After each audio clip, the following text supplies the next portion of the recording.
Hey everyone, it's Jonathan, and welcome back to Every Version Ever. Today I'm joined by Conrado Falco to talk about one of the most unique versions of Snow White that I've ever seen. Blancanieves is a Spanish black and white silent movie, but not from the early days of film. This was made in 2012 in the style of a movie from a century ago. I've been seeing this one all over the internet since I started looking for versions of Snow White to watch for the podcast, and I was definitely interested, but I held off at first because I had read that it had a bad ending. I was wrong about what that ending was. It was still bad, just in a completely different way than I was expecting.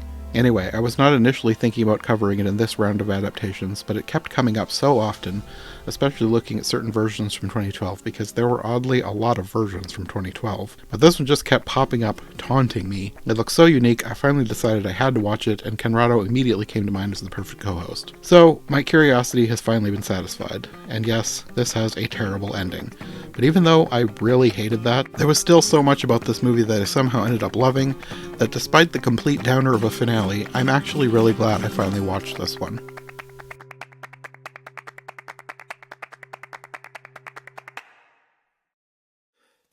Okay, so had you ever seen this before? I had not. And I think you're the one who suggested it, right? To me. Yes. I know we've been looking for something for me to come and talk about for a while, so Yeah, well, this one is one that I kept seeing because I'm doing this princess miniseries, and I kept seeing this one when I was looking for different versions of Snow White. hmm. And it wasn't one that I was initially like planning on doing, but it kept popping up and it just looked so interesting. Even just the poster, it was black and white and Yep. there's just something really striking about it. And I read a little bit about it and it said it was a tragedy, which is not usually my cup of tea. Oh, interesting. I did not know that, so I was caught a little bit off guard by the ending. I Oh, didn't know okay. what to expect. Yeah. Well, I had read that it was a tragedy, so it wasn't one that I was like, I need to do this, but it kept coming up and I was just so intrigued. I was like, I should just do it. Even though it's a Hmm. tragedy and I don't usually like tragedies, I should just do it. So as I was looking through it, I was like, this looks like one that Conrado would be into. So you were the first person I asked if you were interested. Oh, great. That's great. And you were right to do so. I mean, you knew like black and white Spanish movie, let's call Conrado, he'll know what's up with that. And I had heard about this movie before. And the moment that you brought it up to me, I was like ready to talk about it because I had been wanting to see it. But one of those things of like you hear about the movie, then you like, you need an excuse to like get to it sometimes. Hmm. So it was perfect. The interesting thing about this movie is I first heard about it around the time that it came out I guess it must have been in 2012 because it was picked as the Spanish submission for the international Oscar that year. You know how every country kind of like picks one movie to represent them at the international Yeah, category for yeah. some reason. And so Spain at that time picked this movie and it sounded so like such a weird thing to do, oh, like a black and white, Snow White, silent movie all of a sudden. So that was intriguing. And at the same time, this was the year after, do you remember that movie, The Artist, the silent black and white I movie? haven't seen it, but I know what you're talking about. Yeah, so I if you remember seeing a remember, trailer. that was a big hit and that won all the Oscars. So it was like a big Oscar thing. So this kind of like, I feel like this movie got a little bit of its thunder stolen because there had been a big silent movie hit Hmm. just a year before, so that I Yeah. feel like when it came out, it was a bit of like, oh, poor Snow White movie. Like, if it hadn't been for the artist, maybe it would have been a bigger deal or whatever. It felt like a little bit like been there, done that. And so I think that's why I didn't get to it at the time, but I'm really glad we watched it for this because it's really, I thought it was really good and I thought it had a lot of cool stuff in it. Hmm. So yeah, let's get into it. Tell me what you thought. I liked it until the end, but I always knew that was Mm. going to be the case because I don't really like movies with sad endings. So you were preparing yourself. Yes, although it did not end the way I thought it was going to. I mean, we'll get there, but it ended completely different to how I was expecting.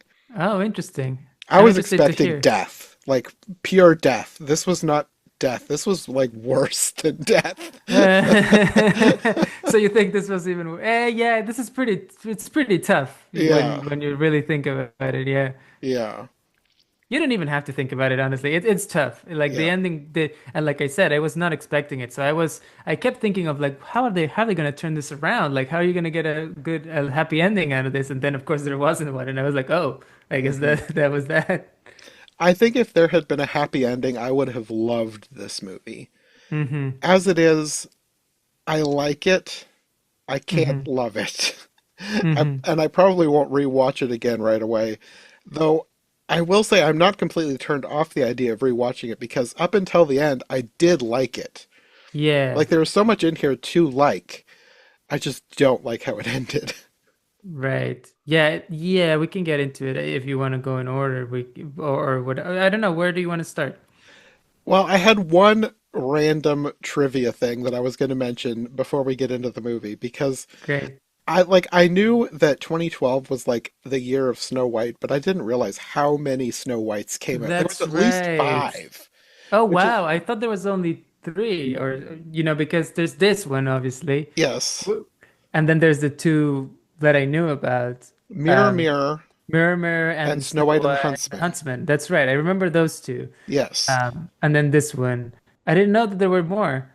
There was also a really terrible low budget one from the Asylum, which I've already done for the podcast. Of course. And that, of course, is the classic thing they do where they want to, Yes. take advantage that there's a Snow White movie coming out. And so they do a cheapy one. Okay, got it. Yes. And then another one I'm gonna assume is another low budget one that I had never heard of until last night when I was researching, called Snow White: A Deadly Summer, which is a horror movie inspired by Huh. Snow White, which I had not heard of that one until last night. So Okay. I'll have to add that to my like I had an idea of doing like a bunch of horror princess movies in one podcast because I I feel don't like know how there much I'm going are to want to a lot. dedicate a whole podcast to each one, but That's right. Are you a horror guy? no. You don't strike me as that. Yeah, yeah. I thought you No. were. Yeah, you wouldn't be. Again, it's the thing with the good ending. Horror movies rarely have That's good right. endings. That's right. If there was a horror movie that had a good ending, maybe I would like people call Jurassic Park a horror movie sometimes. I like Jurassic Mm, Park, but it has a right. good ending. So, What about the movie Get Out? Have you seen that one? no, I've heard about it, but I hadn't heard what the ending was like. I Oh, liked okay. Nope, Oh, great. which is by the same director, so Yeah. I think you would like maybe. Get Out as well. It has a good ending. It has like a happy ending, which I Okay. think is one of the things that made it such a popular movie, in my opinion. What about Us? Is that a good ending or not? I think that's no, that's a little more Okay. complicated. Yeah. That's kind of what I thought because I'd heard a little bit more about Us, but I didn't fully hear how it ended. And Hmm. just the Hmm. trailer I saw, I was like, nah, that doesn't look like it's for me. Well, that's hilarious. So you're the guy who's like looking for the spoilers. You're like, spoil me right away so I know if I want to watch this movie or Depends on not. the movie. Depends on the Yeah. movie. Like if it's a movie that I'm excited to see, like Hmm. Superman came out. Hmm. I was excited for Superman. I avoided Right. all spoilers. I didn't want to know what was happening. And you know that that's gonna have there's not gonna be a sad ending to Yeah. Superman, like come on. So Yeah. okay, so you were safe for that one. Yeah. But yeah, those that was the five Snow Whites, at least five. Could have been more, but I was just so surprised when there were five different versions of Snow White all in the same year. It really does happen like that every now and then. There's a year when there's like two, three, four like movies with of the same thing. I remember there was did we have like a Peter Pan moment or a Robin Hood moment? It happens every now and then, doesn't it? Probably. And sometimes it lasts for more than a year because there was a couple Hmm. years where like every big studio was trying to do some kind of a Bigfoot Abominable Snowman movie. That's right. That's right. A lot of animated movies with that. Yeah. Yeah, I don't know what it was, but for whatever reason, studios get off on a kick of just keep redoing the same idea over and over again. Right. Which is fine for me for this podcast because it gives me a bunch of Right. stuff to do. I've never done a whole series on Bigfoot movies. Maybe I should. There's probably a bunch of them. I used to love Bigfoot when I was a kid. I thought that Oh, was, then you should do it. yeah, I haven't watched all of the Bigfoot movies that came out, but I've seen a few of them. Hmm. There are varying levels of good. Yeah. Yeah. Well, of course. Yeah, my one trivia item for this movie was what I just told you before we started recording that made us hit record right away because of when I told you that this director, Pablo Berger, is also the director of the animated movie Robot Dreams that came out, was it last year or maybe a couple years ago? I think it Um, was 2 years ago, but it came to the States last year because I included that's it in right. my most recent animation ranking. hmm Yeah, which actually, believe it or not, I haven't seen it yet, even though I've wanted to ever since I heard about it. And our mutual friend Rachel Wagner loved that movie, Hmm. so and That I that was just kind of one. missed it. Uh, talking about endings again, Hmm that one was one. It didn't have a bad ending, but it had an ending that I didn't love. It made me want more. Mm, Like I'm not going to spoil what happened, and it's definitely not to the level of this movie with something tragic, but it wasn't a perfectly happy ending, which I think is one reason why a lot of people liked it. hmm I wanted more. Right. Well, I felt you're. like it could have kept going. Oh, interesting. It So it ended at a wasn't. point where I thought it needed to keep the story going, Oh, and it wasn't interesting. fully happy yet.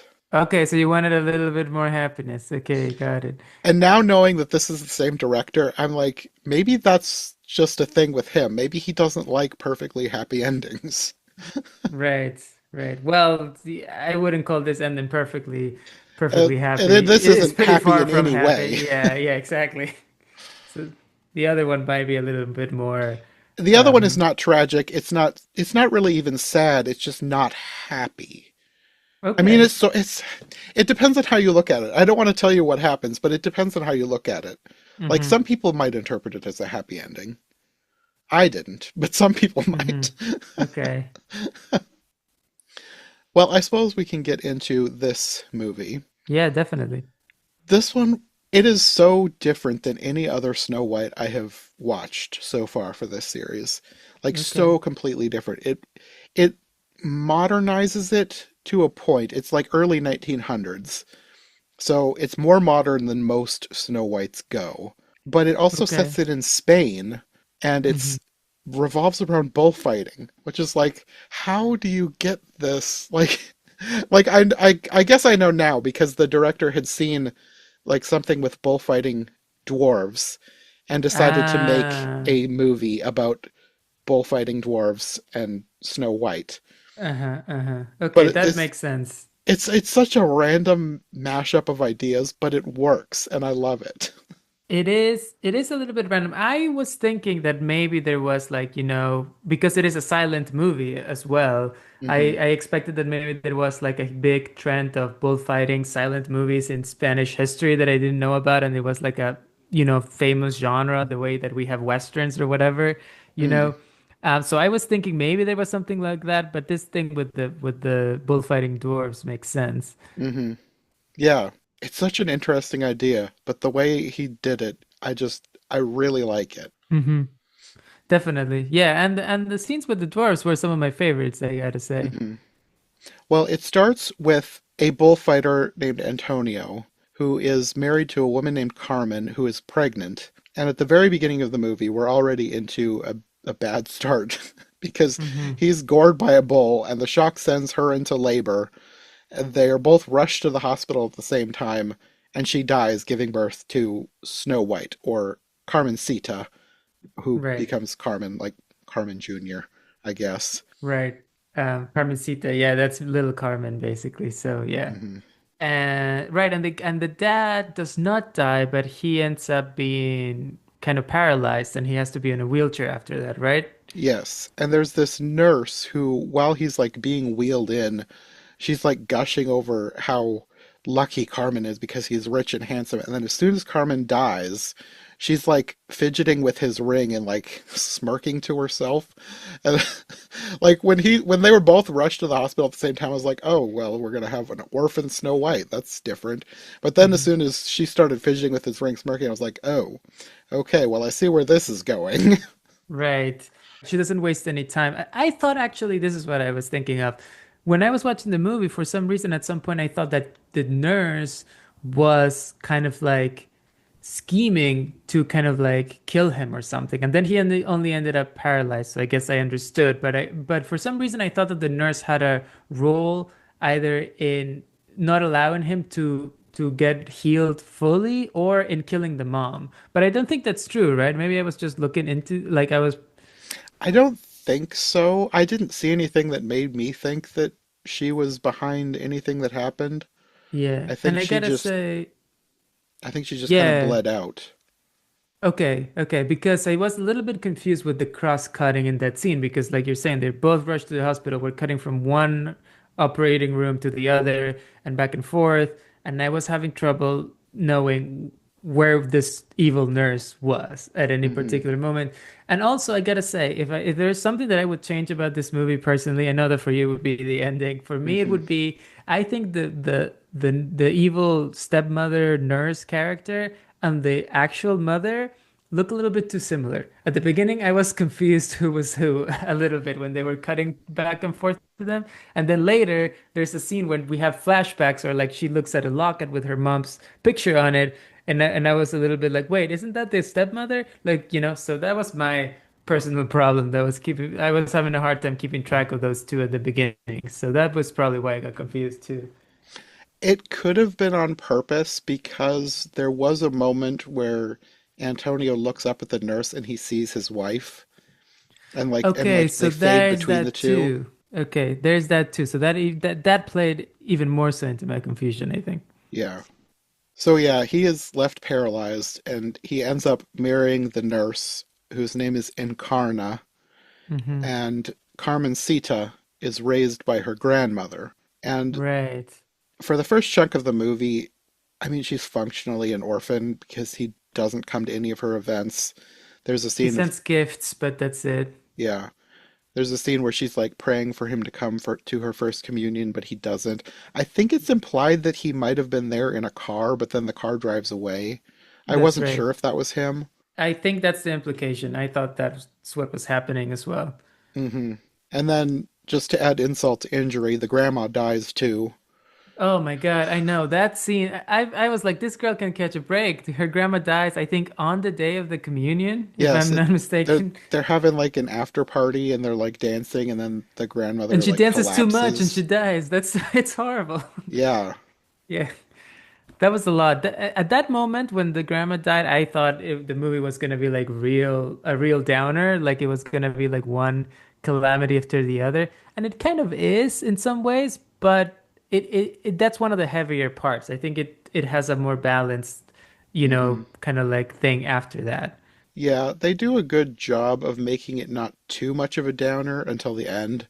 Like Hmm. they'll have like really sad things happen, and then they'll have some moments of levity that make it a little better, Yep. even though ultimately it's not going to be better. But they gave us hope at least at some point. Yeah.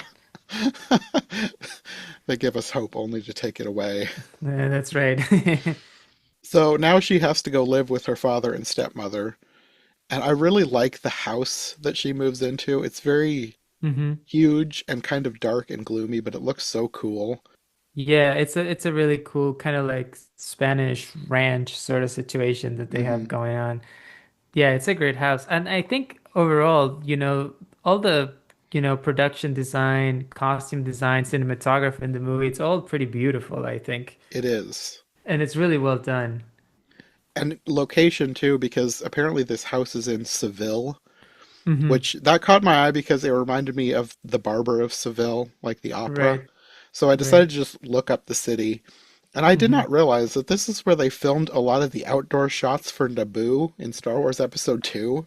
Really? I did not know that, but that I'm not so surprised. I haven't been to Seville, but I know that it's a very picturesque city, and Hmm. I also know that it's one of the big, kind of like bullfighting Mm. cities in Spain, or it used to be at least.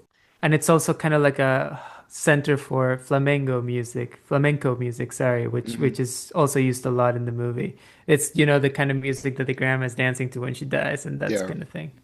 Yeah, the main place that they filmed was for Star Wars was the Plaza de España.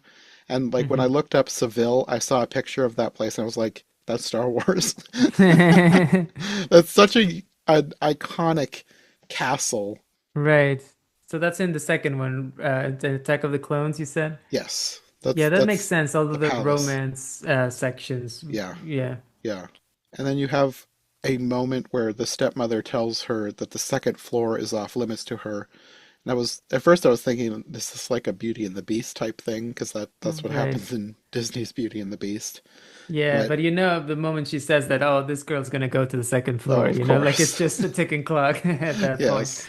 And another moment where you see that she has brought along her pet rooster, Pepe, and I was like, Mm, as soon as the stepmother saw this, I was like, well, Pepe's not long for this movie. yeah, definitely. And that is another kind of like sad moment of like Hmm. the whole thing with the rooster. What happens? The rooster gets away, the stepmother catches him, and then she feeds him to her at The dinner or rooster something like that. lasted longer than I thought he was going to because he doesn't get killed right away. There's a scene That's later right. on where he escapes and goes upstairs, and like I feel like he actually lasts for a few months because I think there's a quite a long time because when she follows him upstairs, she finds her father, and That's right. eventually That's they how she ends up reconcile. upstairs because the rooster escapes Hmm. and she follows him and then right and then she reconciles with her dad and they have a very tender moment and the dad teaches her how to bullfight basically. Yeah. And Yeah. I think several months pass because you have like the calendar pages flipping away, and Yep. it's not right away, but at Mhm. some point the stepmother figures out what's going on and cooks the rooster and feeds it to her and says, well, she doesn't say, but she heavily implies that her father is going to be killed next if she goes back and Mhm. sees him again. Yeah, yeah, I remember that's another tough scene and she, like it happens to a lot of people who end up, eating animals to were their pets or whatever, that she gets traumatized and later on there's a much later scene where I think she's with the dwarves and they serve her chicken and she can't eat it or she has like a similar moment, Hmm. right? The I think I don't think it was chicken. I don't know what it was, but it was a small bird because it was served whole, and Oh, that's she right. about And it threw reminded up. her yeah, and it does definitely remind her of the rooster, so Yeah. I guess she doesn't eat any poultry after this. It's like she's off poultry after this traumatic experience, I guess. Yeah. I also wanted to bring up, I forgot, and the scene, one of my favorite moments in the movie, which I think it's full of kind of like very cool shot ideas or transition shots or like very playful like images and stuff throughout, kind of like visual stylings. One of my favorites is after the grandma dies and we cut to one of the, I guess, maids in the house. She takes her white communion dress and she dumps Oh it yeah. into an inkwell so that it comes out, dyed black Yeah. because now she's in mourning. I thought that was a really clever, cool way of, telling the story through images in the silent movie that reminded me of the classic silent movies of the era. So Hmm. I thought that's one of my favorite parts or favorite touches. Yeah. There was a lot like this movie. Yes, it's a silent movie, but it does have like subtitles and shots of like how they put like captions on a screen by itself. Hmm. It has Hmm. some of those, but there was not as many as I expected.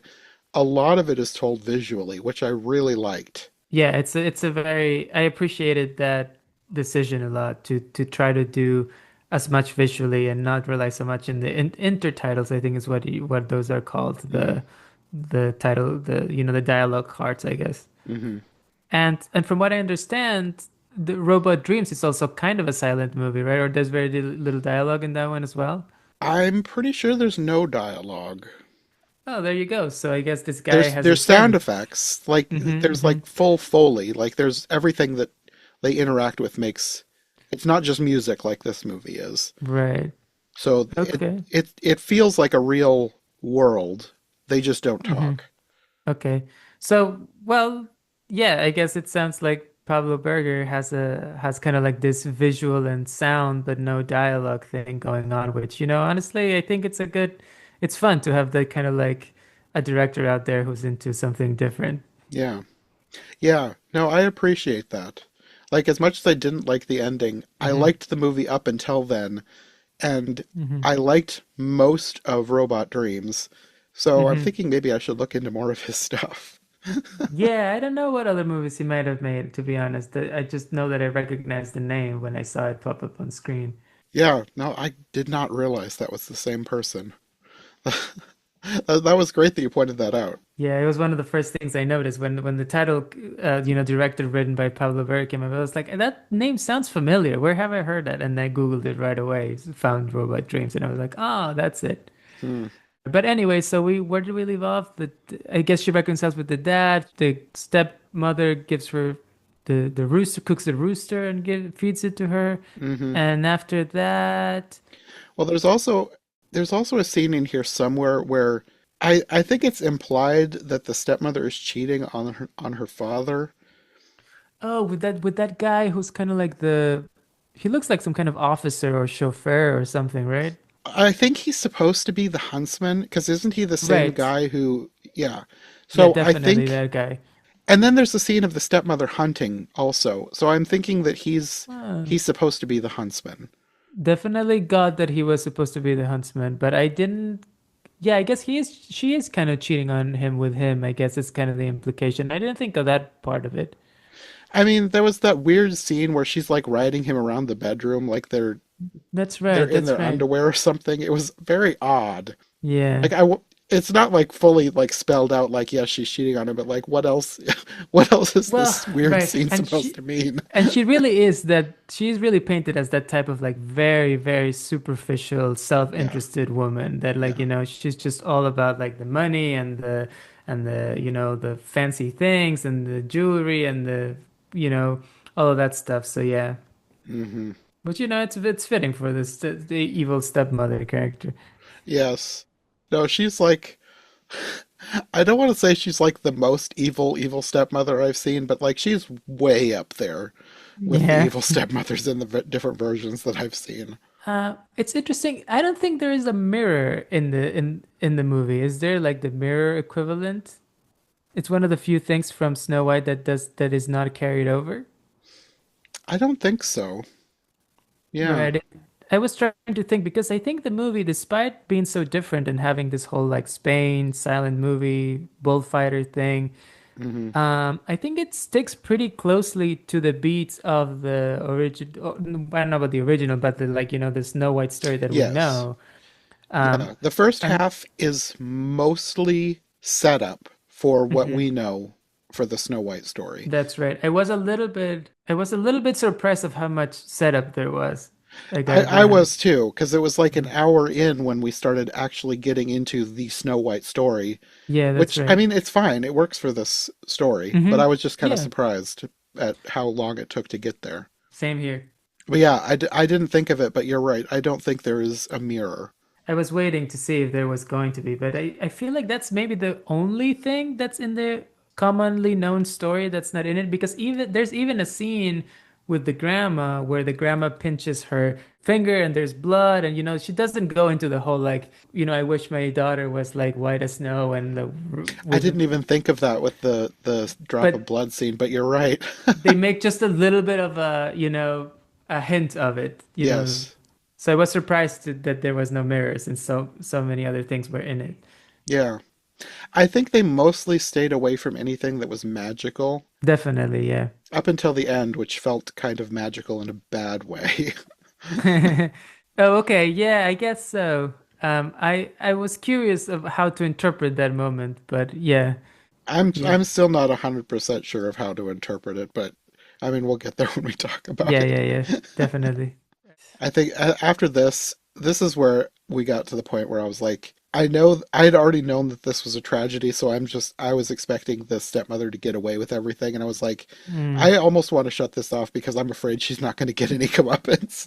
Thankfully, I was wrong Hmm. about that. Yeah, yeah. But At least there's that. yeah, but like after she's fed her own pet, she's like locked in. I don't know if it was supposed to be a dungeon or a basement, but it basically a dungeon, and the Hmm. father is like wheeled into a corner, Hmm. and then you have like a montage slash time skip of her doing laundry out in the field, and she transitions to an adult Hmm. and gets the news that her father has died. And then we get a flashback showing the stepmother killed the father. She shoved his wheelchair down the stairs to kill him. That's right. Which a classic, that's a classic telenovela thing to happen. Like, oh my God, how many Hmm. people die in telenovelas because they're pushed down the stairs in a wheelchair? So yeah, uh, I haven't watched much for telenovelas. The closest I've come is watching Ugly Betty, right. which is kind of an American telenovela. Yeah, it is. But yeah, that's one of the tropes of that genre. So yeah, From what I've seen of like clips of telenovelas, I'm not surprised. They really yeah, like to do over the top dramatic things. yeah, definitely. But yeah, this is the point where we start getting into the actual Snow White story that we all know Hmm. because her father has died. They have, I guess it's a funeral scene. I don't know. Everybody was like taking pictures with the body. Right. That was another scene that really stuck out to me. The scene where the body is kind of like sitting in a chair and everybody who comes to the funeral is taking pictures with it. And I wondered if that was a kind of like a Spanish tradition of the time or something like that. I've heard Or of that happening, but from what I've heard, it's not that it's not true, but it's like one Mhm. of those things where people act like it was a common thing, but it wasn't as common as people think it was. Right, right. And it also made me wonder, maybe in his case, because he was a celebrity, he was a very, from what I understand, a very Oh, that's celebrated right. bullfighter. So maybe there is a little bit of the It kind could of have like been. novelty of it. Yeah. Yeah, I bet you're right. Yeah, but that's definitely another scene that really struck with me, of like, Hmm.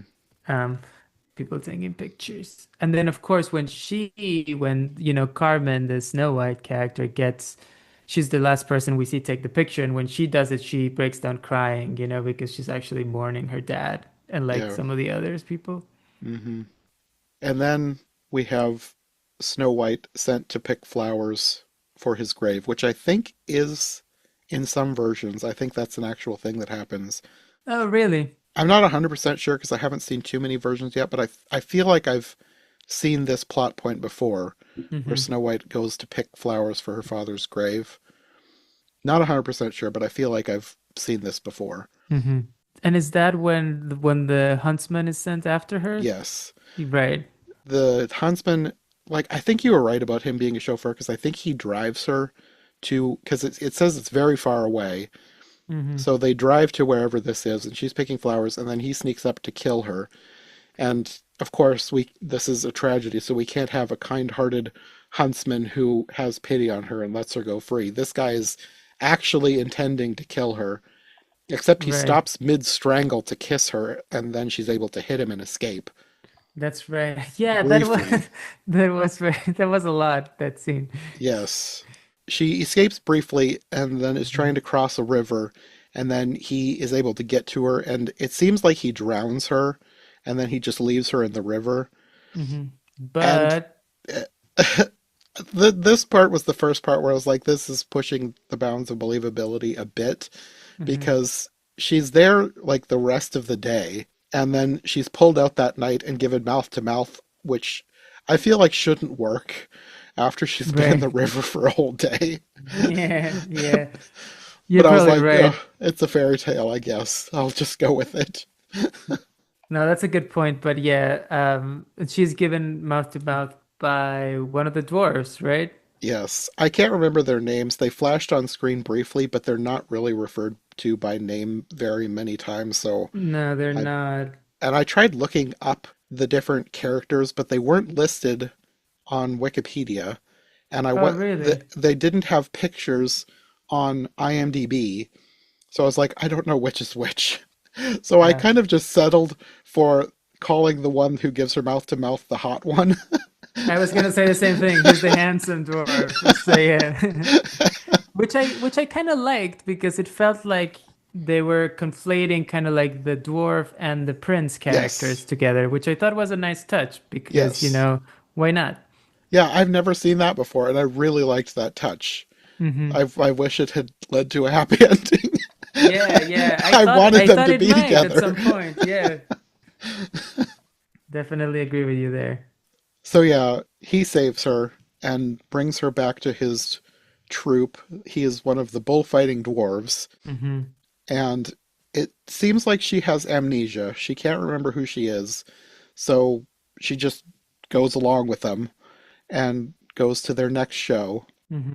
And I gotta say, their show seems pretty entertaining from from what we see of it. I thought they had a couple of really fun bits in the show. I particularly like the one where it's two dwarves and a horse. One of them Yes. is like standing as mounting the horse, and the other one is the horse's head. And then the Uh-huh. bull is coming for them, or the calf, I guess, because they really are, fighting calves runs towards them and they kind of like split Hmm. I thought that was a really fun moment. That was my It favorite part was. of their show. Yeah. No, when they first started doing the fight, I was like, "What is going on? That thing is almost as tall as they are." Like, and then I Right, realized, oh yeah. wait, that's a calf. Yeah. Which I think it makes sense. That's probably how they did it in real life, if especially now that you tell me that the director was inspired by something that he read about. Yeah. But at some point, one of the dwarves is trampled by this calf, Yeah. and everybody is laughing at it. And I was like, "Is this a bit?" Like, I wasn't sure because this is a calf. I had the same feeling that what is going on, and one of the there is that this was confusing to me too. There is one person who is also short. That I don't know if he's part of the dwarf act or not. Who seems to be a little bit more in charge and kind of like who tells Snow White, "This is great. People are loving it. Don't go help him." When the guy is being trampled. Am I correct that he's part of the group or something? I thought he was. I'd have to Mhm. go rewatch it to make sure, but I thought it was one of the other dwarves that told her that the audience loves it. Like, don't worry about it. That was my impression as well. I think, okay, I did say that they would change one thing about the movie. The other thing I would change is to have a little bit more of a definition of which the dwarfs. I think that's something Hmm. that, for example, the Disney movie does really well, is to give them each a thing and you know which one's which, Hmm. you know? I think this movie, there's a couple ones. There's one who is either dresses as a woman or identifies as a woman. It's not really said, but there's one of them who. That's the only one whose name I remember because it said Josepha. Right. So So I remembered Josefa, her that's the name. mhm. So she is very identifiable because it's the only female presenting one of the dwarves. Yeah. And then there is the handsome one that we talked about, and then there's Hmm. this kind of like evil scheming one. I think those are the three that I Which I can. think is the guy who she saves. So I was like, why is he so upset about this? Right. No, wait, it can't be because he tells her not to save the person, right? Isn't he standing next to her? So, but case in point, we are confused about this this Yeah. this moment of which dwarf is which, and I feel like maybe we shouldn't. Yeah. No, I like they did run together. Like I Hmm. remembered Josepha, the hot one, and the angry one. And then That's I right. don't know, I couldn't tell you anything about the other three. Yeah, so that would be my note regarding the dwarfs in this movie. I think they could have defined them just a little bit more because we Yeah. did spend like enough time with them for us to have a little bit of time to get to know them a little, like their Hmm. thing, and also we don't need like for them to be hugely complex characters, but just to know which one's which. Yeah. It would have helped if they'd put their names on screen for more than like 2 seconds. That's right, and they don't refer to them by name very much because Mm-mm. obviously there's little dialogue and all of that. So yeah. Yeah. Or maybe each of them could have like a more specific thing in the show or something that could have been like, oh, that's the horse dwarf and that's the one who does this and that kind of thing. Yeah. Yeah, that would have helped. But yeah, she saves the guy using her bullfighting skills that she has no idea why that she has these skills. But they are deep within her because her dad taught Hmm. them to her, and so she's able to save not only save him, but like she doesn't really fight the calf, but she kind of like leads the calf back away and like kind of saves the day. Hmm. Which leads them to ask her to join them. And Hmm. because she can't remember her name, they decide to call her Snow White because of like the story, and then they lean into that for like marketing purposes. That's right. And I thought that was interesting that in the universe of the movie, the story of Snow White does exist. It does, which I So, didn't realize until that moment. I was like, right. because they had referenced other fairy tales before, but I Hmm. I just assumed that Snow White wasn't one of them until this moment. And I was like, okay, well that's interesting that Snow Yeah. White exists and her life is playing out quite a lot like Yeah, Snow exactly White. like it. Yeah. And that scene was also funny, the one where they lean into it saying like Snow White and the seven, bullfighting dwarves, even though it's only six of them. Yes, because at first I was like, am I miscounting? Because every time it had the group of them on screen, I was like trying to count. I was like, is there only six? And then at that moment, when they're like looking at the sign, Snow White and the Seven Dwarfs, you have one of the dwarves looking and like looking specifically at the seven and then looking around and like counting on his fingers. Yeah. I was like, okay, I'm not crazy. There is only hmm six dwarves. Yeah, I think that it was funny. And then this is also the point where I started thinking that there was something up with the one dwarf. Maybe it wasn't the guy she saved, but one of them has something against her, and I'm not sure why. Right. Yeah, definitely. The one that we identified as the scheming Hmm. or like, evil dwarf or whatever you want to call him. I guess evil's a little strong, but It probably is a little strong because he does kind of redeem himself in the end. he But yeah, for does. most of this, for whatever reason, he has something against her. He's like glaring at her from a distance. hmm I Like, suppose he's kind of the grumpy analog or that's something, kind of what I like was thinking. yeah. So he's the one who like doesn't really like her. He doesn't love that she's joining the act and whatnot. So yeah. Yeah. And at some point after this, they eventually become famous. They gain a lot of notoriety, and then a bullfighting agent comes along. And at first he's like he wants to work with her exclusively, and then like she gets him to like sign everybody, but he somehow tricks her into signing a lifelong contract. Like she can't Which read apparently, which I think is just from the amnesia because like I feel like she yeah. like when starts remembering who she is, like she's seeing words. So I think it was just an amnesia thing that she couldn't read. So she forgot how to read as part of the amnesia. That makes sense. Hmm. I was struggling to know whether or not this agent, because I feel like we see him earlier in the movie when her dad is still alive, and I couldn't tell if he was a character that had appeared before, or was a completely new agent. I thought he looked familiar, but I wasn't 100% sure. Okay, that was my impression too. So I think he probably is the same character. He appears before if we both had that thought. And then the what do you make of the exclusive lifelong contract I was thing? like, how is this legal? Well, Because right, like of course. she can't read, or she says she can't read. She's Mhm. also going by a pseudonym because Snow White is not her actual name. And then she Right. signs by scratching an X on the contract. So I was like, how is this legal?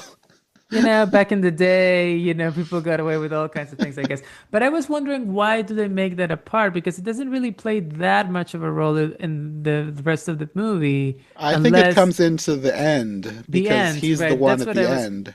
Right. So I guess that makes sense that it's kind of like that's how she ends up in that position, in that horrible position that she ends up in. Yeah. Okay, got it. Yeah, yeah, that makes sense. But now that they're working for him, he says that they're going to Seville. So now we're going back to the stepmother, who is basically living it up, pretending to be a grieving widow. They say it's been a year since her husband's death, so I'm assuming that Snow White has been missing for a year, or hmm Carmen. Well, she thinks she's dead because she sent the guy to kill her, right? The huntsman equivalent, the chauffeur. Yeah, I did think it was odd that nobody mentions Carmen. Yeah. Like, because And she's and being also, interviewed for a magazine, and they just talk about her husband being dead for a year. yeah, nobody really pays attention. It's almost as if the people don't know that Carmen exists, like in the wider world. I suppose it's possible that they don't. Because, like, she didn't live with them for like half of her life. I don't know what age it was that her grandmother died, but she was raised hmm by her grandmother in a completely different location. So Right. maybe they just didn't know that Antonio had a daughter. Yeah, and especially since he was kind of like separated from her by the stepmother, I think that would make sense that it was never a formal announcement or anything. Hmm. So yeah, she was interviewed for this magazine, but this magazine also does a story about Snow White and the bullfighting dwarves, and hmm she recognizes her right away, and of course is furious.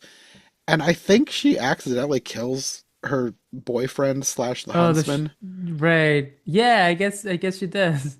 She like goes to confront him and like slams a statue over his head, and then he collapses, and then she looks horrified, and then she dumps his body in the pool so it looks like he drowned.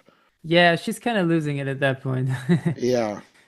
And then in here, we also get several scenes of Snow White with the dwarves, and they're making it very clear that if not both of them, at least the hot dwarf is falling in love with her.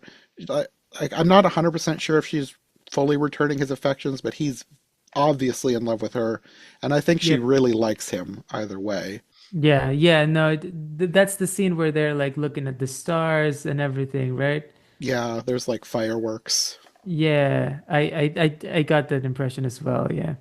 I think that they almost kiss at one point, but they don't. Hmm.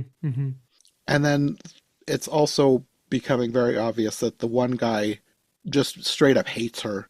Like he's switched from being like annoyed, like looking at her like glowering from a distance, to like he straight up hates her because when they get to Seville, he switches the signs on the bull's pen. So instead of fighting the calf that they normally fight, she has to go up against a bull named Satan. Right.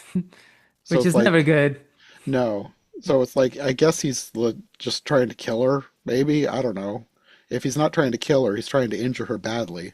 Yeah, for And sure. then somebody in the crowd recognizes Carmen at some point and says that her father would be so proud of her.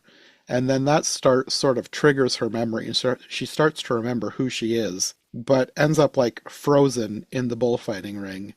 So then she's like basically staring down this Satan bull, and the bull doesn't seem to like know what to make of her just staring at him. And then she like turns and like tries to walk away, but then suddenly remembers that her father told her never to turn her back on the bull, and she turns around just in time and starts waving her cape. And Hmm. the audience thinks that this is all part of the show, so they're all delighted by this act.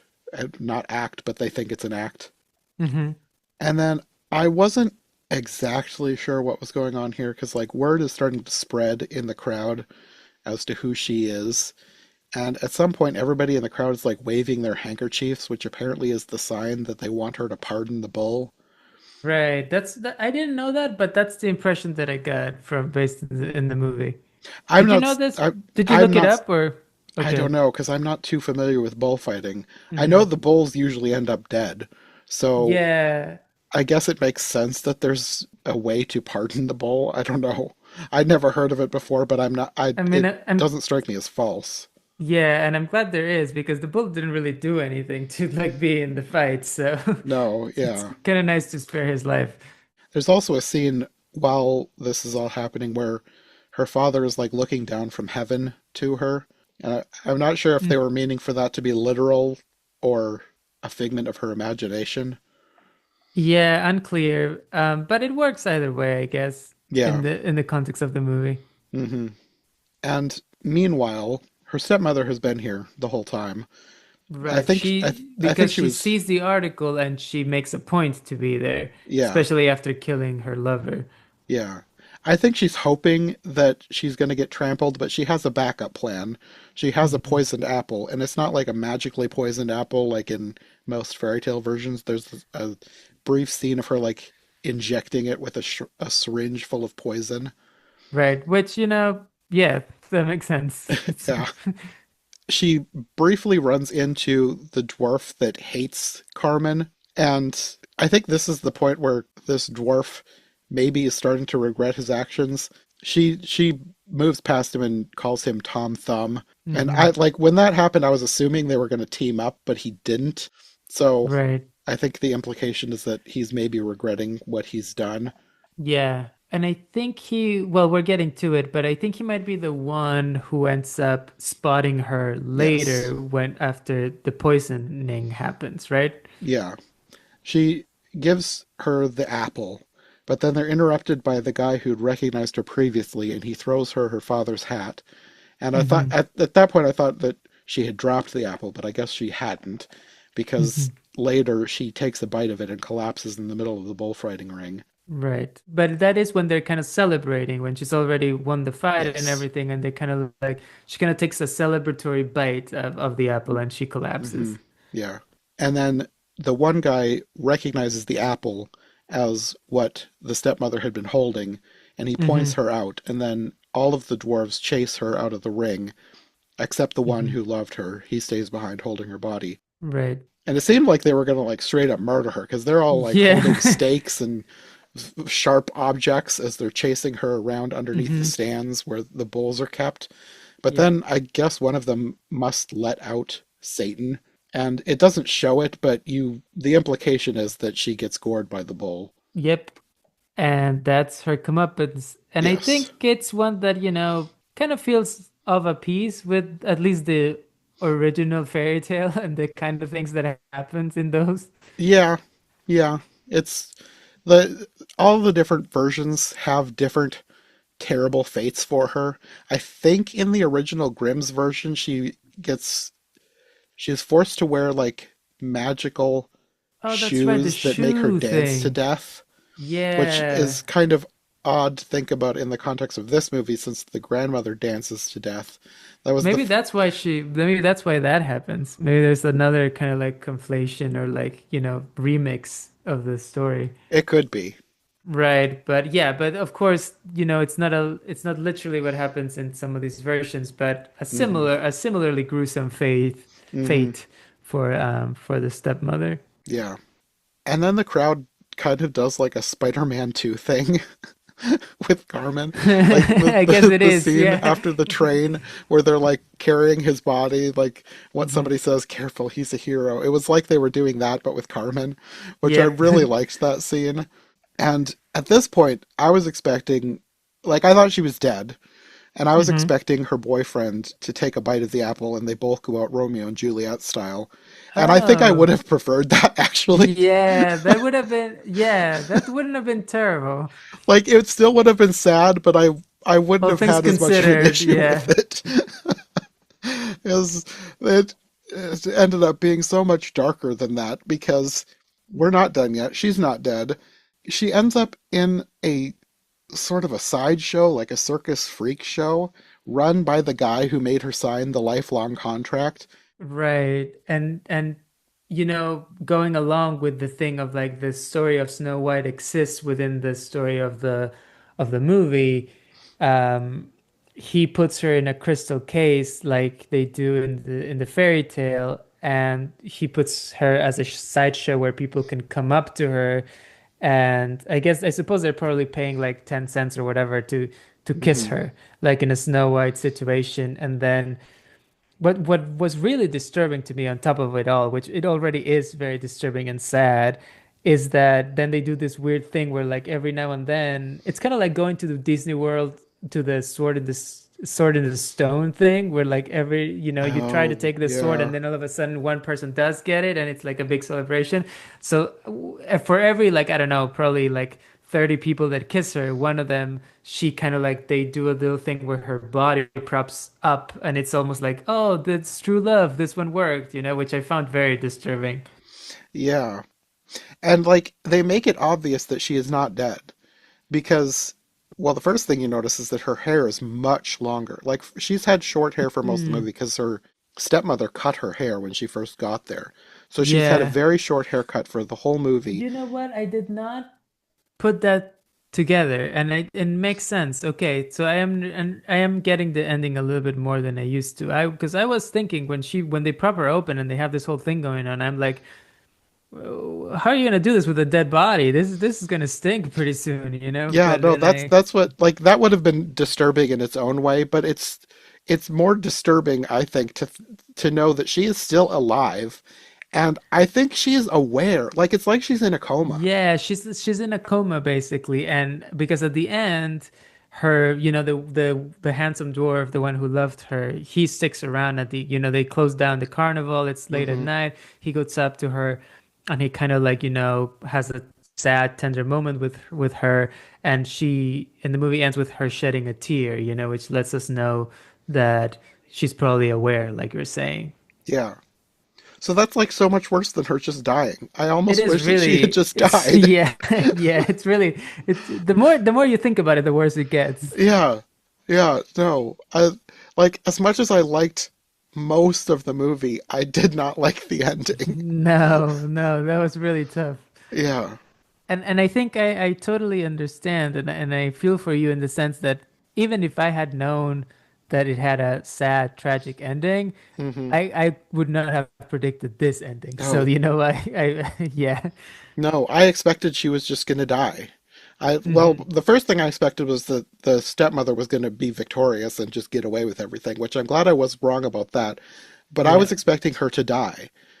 Hmm. And the fact that she didn't die is worse in this situation.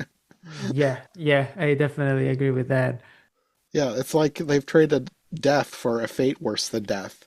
Which, like, yes, this is based on a fairy tale, but they've, for most of the movie, they've gone for a more realistic idea of the story. So it doesn't, I guess. it Yeah, I guess feels so. magical in a bad way that she's still alive and still looks healthy. She's still aging. I don't know. It's such a weird ending that is very unsatisfying.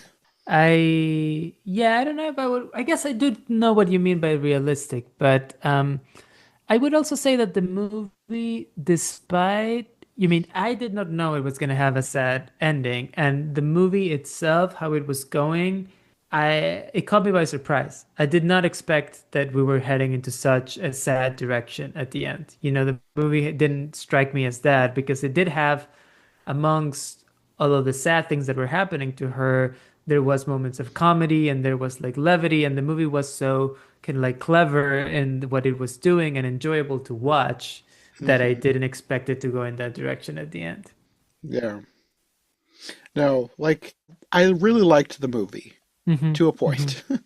Yeah, I think we are in similar positions. I think that I also really liked it for the most part, but I also didn't love it. And you know what? Talking about it, I do think that the ending has something to do with it. Hmm. Yeah, if they had given it a good ending or even just had her fully die, I think I would have liked it a whole lot better. Like I still wouldn't have been happy with the end if Hmm. she had died, but I don't think I would feel this bad about what happened to her. Yeah, this feels like a lot. Yeah. Yeah. Yeah, it's like they wanted to go in a more darker direction, but they just took it a bit too far. Kind of like when the huntsman was going to take her out. Like it would have been bad enough that he's actually trying to kill her, but then they added in like the kissing on top of that and then drowning her. Hmm. It was like they just kept adding more Yeah. tragedy into it that wasn't I guess necessary. I guess the movie does have that. There's a thing with the grandma, the dad, the chicken. Like, it I guess maybe I should have seen it coming that the movie really likes to pile it on. Yeah, yeah. I mean, other than that, I liked it. I can't fully recommend it to people, but if you're listening to this podcast and you haven't seen it and you now know what the ending is going to be like, Right. maybe watch it because, like, it has merit. Like, it's not a Hmm. bad movie. It just doesn't have a great ending. And it is definitely, well, actually, I don't know if definitely you would know better than me, but it strikes me as probably one of the most inventive and original adaptations of Snow White that you're gonna find out there. I would say so. Like, I've seen some that went off in their own direction with the story, but Hmm. as far as like sticking to the story of Snow White and updating it in a Hmm. unique, more modern way, this is probably the closest. There's another one that I recently did for Christmas in July that was a modern take on Snow White, and Hmm. it was more like they took the recognizable elements of Snow White and then kind of mixed them up and did their own thing with them. So it was still Snow White, but it wasn't the full Snow White story that we all know. This pretty closely kept all the beats in the correct order that you expect. And in that respect, Hmm. they this is probably one of the best modern updates to the story. Yeah, and I did appreciate that the movie did kind of like stick to most, if not all, of the story of the fairy tales, Hmm. plot points, which I appreciated. Yeah. Even to the point where things we thought of talking about it, like the grandmother dancing to death. Like, I guess that is from the original story. I almost feel like they did that on purpose because that's such a Hmm, hmm. specific thing. I didn't think about that until we mentioned it now, Yeah. but I do feel like they were looking to do that kind of thing. Like even if we're not gonna do it literally the way that it's said in the story, let's find a place to do like a little Easter egg or something to it. And I'm sure that if I watched it again, I feel like I would probably find a mirror equivalent in there somewhere, you know, or something like I that. wouldn't be surprised. I'm Hmm. trying to think, right? Nothing's coming off the top of my head, but there is a lot packed into this movie. There's a lot of details. Yeah. So I bet there would be more stuff to find in the background, even watching Hmm. it a second time. Yeah. But yeah, I can't fully 100% recommend this movie, but I do recommend it if you know what you're getting into. I think that I am in the same boat. I think if you are at all feeling adventurous, knowing what you know, now that you've listened to the whole sh show, Hmm. um, give it a shot. I think that you will appreciate it, if Yeah. not outright enjoy it. Yeah. It's a cool, unique, modern-ish early 1900s update to the Snow White story with a fully Hmm. unique setting. Like I Yep. really love the bullfighting Hmm. setting. That is such a cool twist on the story. Yeah. Not An an obvious one. unexpected. Like a Yeah, lot of times exactly. people think of like obvious settings, but like who would have thought to put Snow White into a bullfighting setting? That's such a cool idea. Only a Spaniard, I guess. I guess so. Well, that will probably be all for this episode. I'm sure we'll be back for something else in the future. But until Yeah. then, would you like to let people know where they can find you? Yeah, totally. So you could probably find me. I am on Letterboxd. If anybody listening to this uses that social media, if you search my name, Conrado, you'll find me, I'm pretty sure.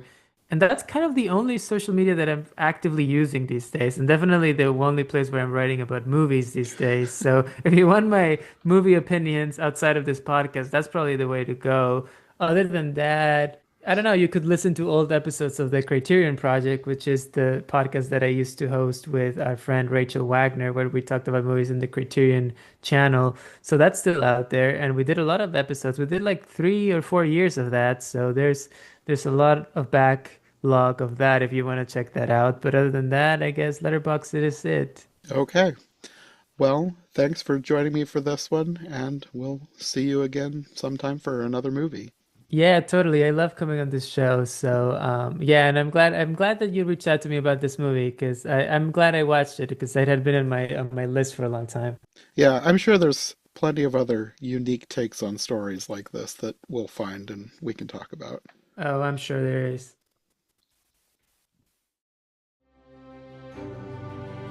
Thanks for listening to Every Version Ever. If you enjoyed this episode, make sure to subscribe and follow my co-hosts as well. My link tree and all of our links will be in the description below. If you want more of my content, all my podcasts are available on YouTube as well as most podcast platforms.